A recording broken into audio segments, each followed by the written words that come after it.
I've been thinking a lot lately about what the world needs. Because I'm part of the world, and you're part of the world, and we're all in a world of hurt right now, aren't we? But what's gonna make that better? I think I found out now what the world needs. Do you know what the world needs? The world needs now is another wrestling podcast. Yeah. What the world needs now is another wrestling podcast. That's right. What the world needs now is another wrestling podcast. Yeah. What the world needs now is another wrestling podcast.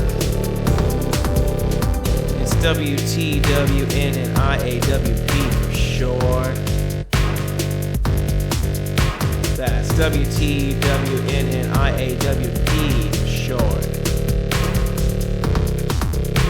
If you're not into the whole brevity thing, you could just say what the world needs now is another wrestling podcast. It's up to you. But it's WTWNNIAWP for short. What the world needs now is another wrestling podcast. Yeah. What the world needs now is another wrestling podcast. Every day. What the world needs now is another wrestling podcast. Yeah. The world needs now is another wrestling podcast. Clearly.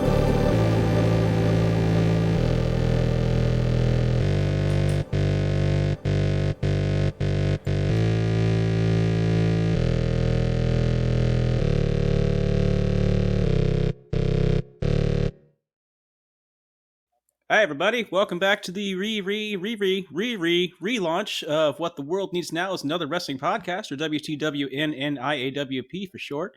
That's the Championship Wrestling Production. CWP is me. Hi, I'm Mick. Slick Mick. And I am the ever not so slick Rev. Someone needs to be a dumpster fire around here, and well, you know what? Them shoes fit. Your dumpster fire burns bright in the night, and it is a beacon of hope to the rest of us. Wow. If I'm a beacon of hope, y'all in trouble. But anyway. Yeah, so what we're here to do tonight is very recently AEW held their 2024 edition of the Double or Nothing pay-per-view. And I have not watched it because I'm an anarchist, but I'm going to go ahead and do a review of it anyway. Rev, you have watched it, right? Oh, yeah. Watched it last night, and then I went and, as I was doing my notes, I rewatched some highlights of it so I can get it fresh in my mind. So, I have thoughts. Professionalism, you has it, for sure. I could have watched it last night, but I went and watched the Kingdom of the Planet of the Apes movie for the second time in theaters, because why not? I have two major passions in life. One of them is Planet of the Apes movies. The other one is professional wrestling, and that's what we're here to talk about today. So, they started off the show as they usually do. They had a buy-in, I think they call it, right? On YouTube. Yes, with Double or Nothing because of the Vegas theme of it, because, you know, AEW was betting on themselves, and that's the entire thing, Double or Nothing. It's the buy-in show. Basically, it's the free show for everybody else who they couldn't get on the match, which I'm surprised with because there are 12 freaking matches on this thing, and there are only 2 on the buy-in. Oh, my God. Yeah. I was, the live experience that I had with AEW when they came to Portland, I didn't go to the most recent show, but I don't know how many shows ago it was now, but 19 matches altogether I sat through in 4 hours. And I am a wrestling fan, but that is too much, man. Well, that show was the Rampage taping. It was Battle of the Belts, and it was the dark shows. So they were getting we were getting our money's worth, so to speak. So to speak, yes. What I was getting was antsy and kind of sweaty and bored by the time it was all over. Speaking of sweaty, first match was the Acclaimed and Daddy Ass fighting Brian Cage in the Gates of Agony. Who the fuck are the Gates of Agony? Okay, so funny you should say that, because that was the question on commentary the entire match from Daddy Magic. Who is this? Also, the Acclaim cut one hell of a both Bowens and Caster, and of course, well, I mean, Billy Gunn did his thing too, but Caster was in full-on promo mode, and he was shooting. And the entire thing they said is, "Who are you? We don't know your names. Why are you here?" And they were angry about it. It was the angriest I've seen the Acclaimed in a long time. They were salty about being on the pre-show, apparently. And so, yes, you are very correct on that. And this was a match. That was it. Full stop. This was a match. I mean, the one thing I got out of it was the Acclaimed are still over as all hell. Mm-hmm. And, God, it's going to sound so bad. Brian Cage is the prettiest jobber out there. You know, that may just be his role at this point. I feel like the sun has set on the time when Brian Cage, is going to be like a main event player. Oh, definitely. I mean, I love watching him in the ring. He's great. He's a solid mid-carder because people don't give mid-carders enough credit. But if you're going to strap a world title on him, I can't see it being a long reign. It's transition. Yeah. I mean, certainly I could see Brian Cage competing for and or winning one of AEW's myriad of mid-card belts. But I don't see a world title reign in his future. Just full stop on that one. And that's not anything against Brian Cage, except that it's really hard to like get behind somebody who just is that much of a Roy D. Magoo. I mean, we're not talking about the 80s anymore. Body guys really are a thing, so he's kind of a throwback in that. He's very proficient in the ring. He's fucking amazing at what he does. He is a genetic freak. Oh, God. Steiner on that one. He's a mid-carder. He's good enhancement. He is a boss. He is the mini-boss. You go through him, you then go to the champion. If you survive him. That's his role, and he does it really well. If you can, survive if I let you, or some has shit like that. Who did win this match, anyway? And who did win this match, and was there anything notable that happened? It was the Acclaimed.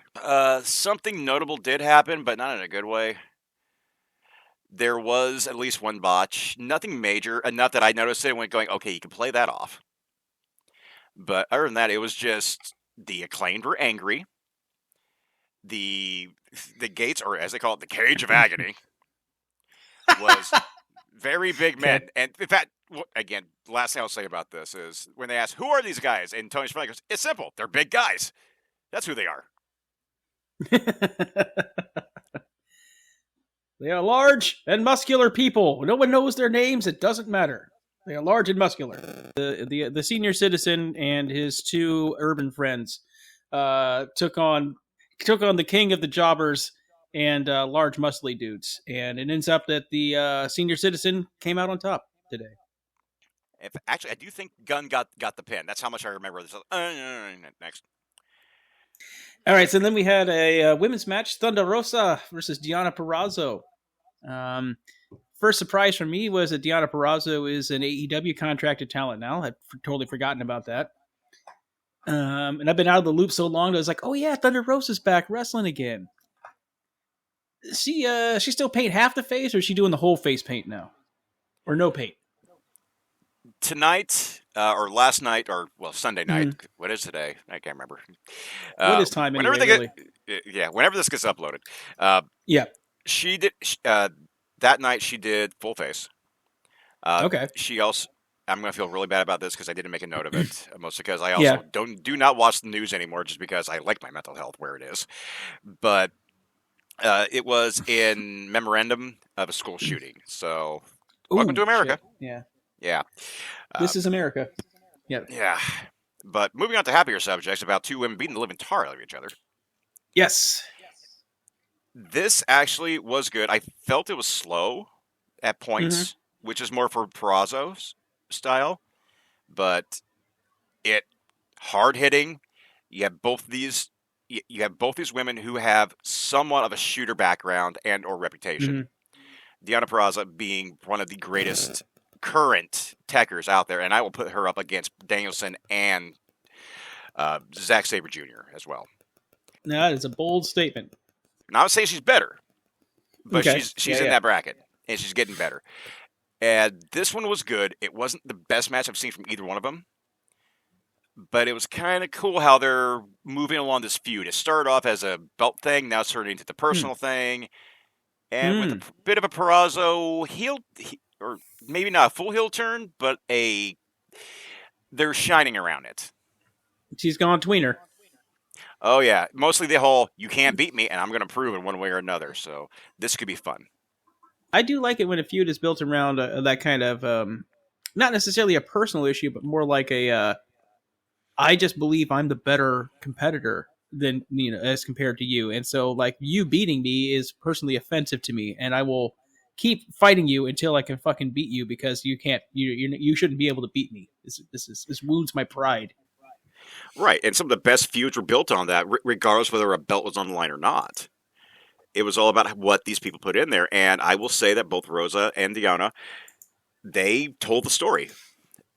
They're starting something, and they're working with it, and I can see where this is going to help the women's division as long as they don't drop the ball again. Yeah, I mean, it's a concept. It's a tough concept for a lot of bookers in North America, really, that you could have, that you could have more than one women's match a week, and then B, that you could have that match go more than like 2 to 7 minutes. Right. I mean, there's some amazing stories that have been told and have been told. I mean, in AEW, Britt Baker versus Thunder Rosa was an amazing rivalry. Yeah. It's the only one that really sticks out in my head right now, other than Hikaru Shida versus, well, the roster, because Hikaru Shida. Shida versus the world. Yeah. And of course, Nyla Rose, but Nyla just gets in the ring and magic happens one way or another, either through violence or comedy. Right. C may have said, but I think I forgot already. Who won the match? Deonna Purrazzo won that match due to a roll-up and a rope grab. Oh, yeah, that's in tweener heat. And the hatred Rosa showed after that match. It's like, yes, bring me more violence. Bring me the violence. So that's okay. So that was it for the buy-in. We had 2 matches: a 6-man tag match and then a women's match. It's WTWNNIAWP for short. That's WTWNNIAWP for short. If you're not into the whole brevity thing, you could just say what the world needs now is another wrestling podcast. It's up to you. But it's WTWNNIAWP for short. What the world needs now is another wrestling podcast.